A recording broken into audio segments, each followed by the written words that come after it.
welcome back. The NBA offseason wasted no time making headlines between blockbuster trades and one of the most anticipated drafts in recent memory. It's been a busy week around the league, Ruben. Yeah, I mean, even the fact that LeBron coming out saying he doesn't want to be a Laker anymore kind of shakes the boat. Did that really surprise anybody, though? No, but he did it a day after Bronny's contract became guaranteed, so impeccable timing by Pops on that one. You got a real Home Alone story in the NBA, leaving Bronny in LA, but hey, that's not bad. Now that every first-round pick has a new home, the attention turns to which rookies can make an immediate impact, who found the biggest steals, and what it all means for teams moving forward, including the Grizzlies. So joining us now to recap the draft and everything that came with it is NBA draft analyst Rish Ghosh. Rish, great to have you back on the show, my friend. Yeah, absolutely. Thanks for having me back on, and excited to see how these rookies pan out, especially with Summer League coming up, and really just getting to see, if this class can live up to the hype that it's billed as. Rich, let's just start with a grade. What's your draft grade for the Grizzlies? How do you feel like they did? Yeah, I think with Memphis, it's a pretty simple A for me. I mean, with the third pick overall, the Cam Boozer was absolutely who I had as the best player left on the board, not only just as a talent-wise, but also as far as fit goes. I think when you look at what Memphis is doing right now with their picks, it's a very analytically driven roster in terms of what type of archetypes that they're using to build their core going forward, especially when you look for Zach Edey. And how to maximize him, but also, how to maximize your third pick. We all saw that Boozer had an uptick in production when he was playing next to Patrick Ngongba, the Duke center, as opposed to him having to be center. And I think having a guy like Edey, who's considerably bigger than Ngongba, will only make that transition smoother as he gets to the league. I like the process as far as how they went about acquiring Kareem Lopez by moving backwards and backwards until they figured out this was the exact spot, as far as also accumulating more draft capital. And then taking a flyer on Richie Saunders in the second round at the top I think it was a very worthy selection. I think if, he didn't have that torn ACL late into the season, this is a guy that pretty easily locks himself into that late first round range.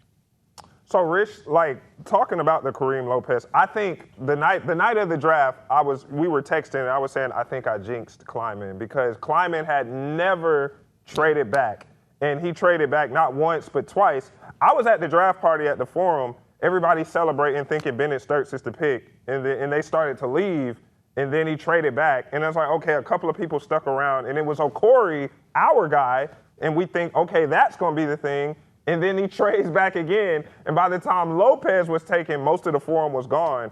Why did you think, especially going into this draft for the Grizzlies, we all kind of assumed that second pick was going to be a point guard. Before it to be Kareem Lopez, what was your kind of take on that?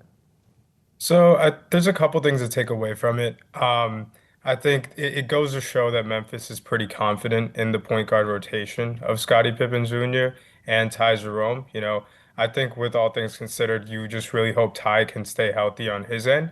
But I kind of looked at it afterwards because I was also a fan of, taking Sturts or taking a Corey or even a LeBaron Phelan to pair up with your Cedric Coward, Cam Boozer, and Edey. And I thought those guys would have been perfect to kind of move forward as far as the trajectory goes. But I think they're confident in their point guard rotation. And I think that the fact that they traded back twice kind of shows that they always wanted Kareem Lopez.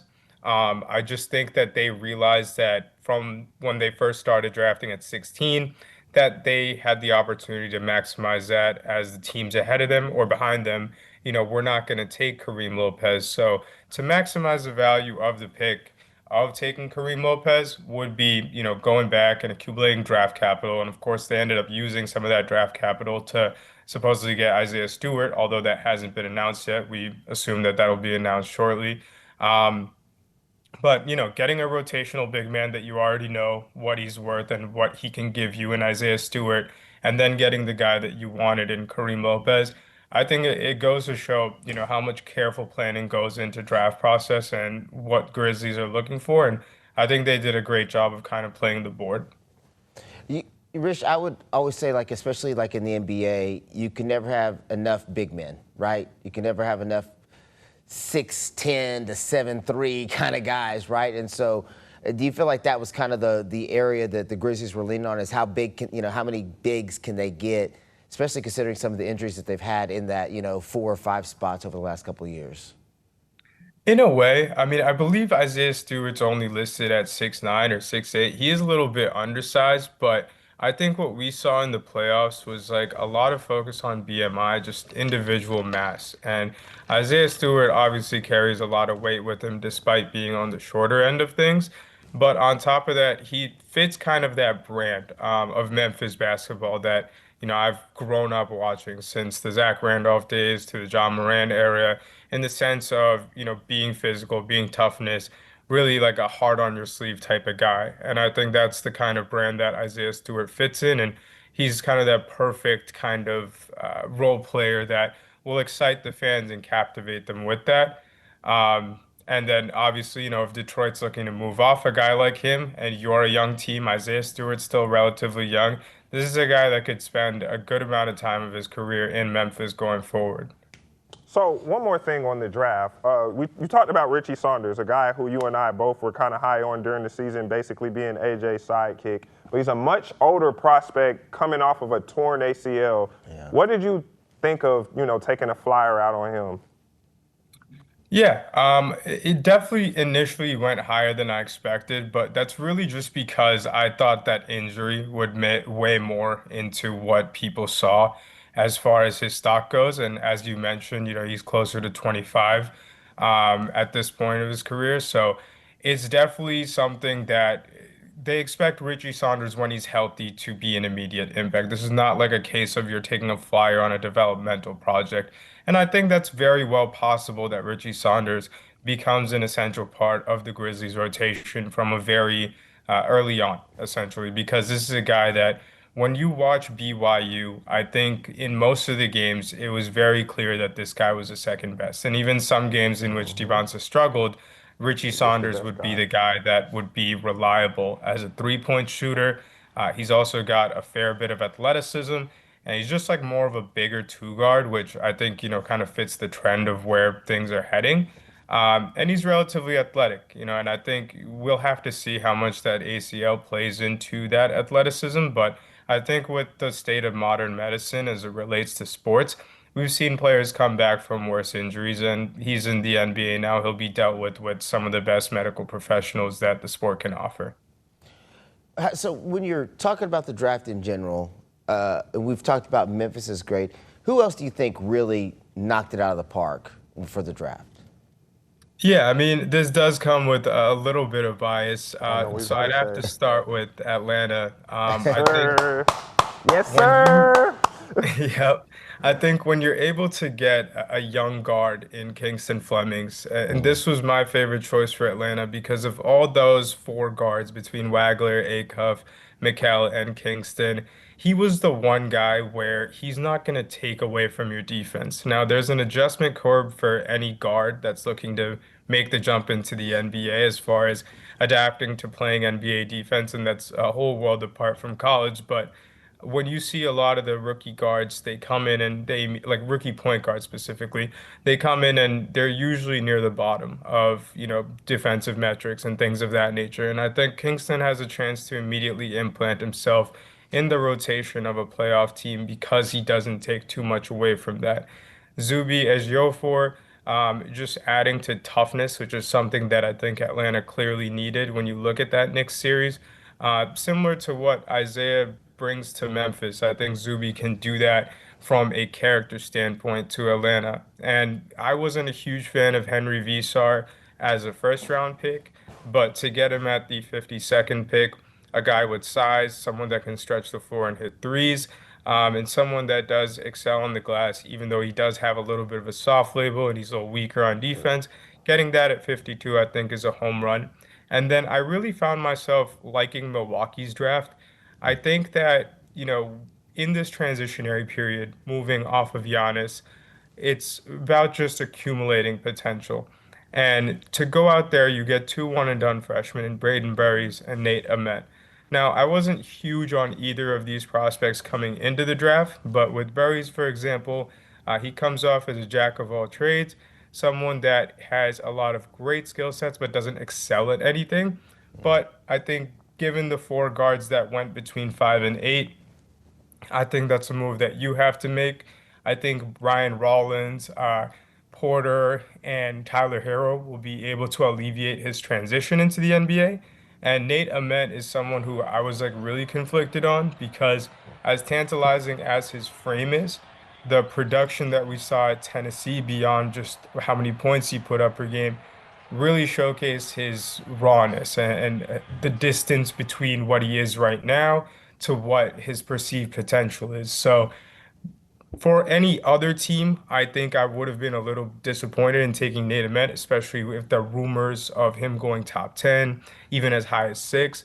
But to take a shot on someone with that type of frame at 13, I think that's a very well invested shot. And, if they're able to develop him properly, which he'll have plenty of opportunity given the lack of depth in Milwaukee right now, I think this is a home run for how they want to transition over to the next era of Milwaukee basketball. So, Rich, one more question before we got to get you out of here. Obviously, now we move on to Summer League out in Vegas.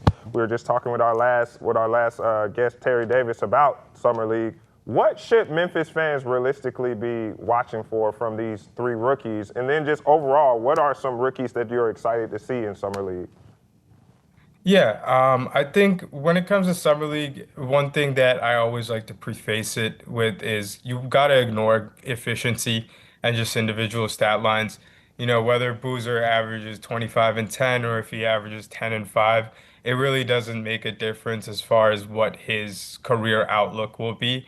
But you want to use this time in Summer League to kind of look for tendencies, see what's working for the guys that you drafted immediately, and what their preferences.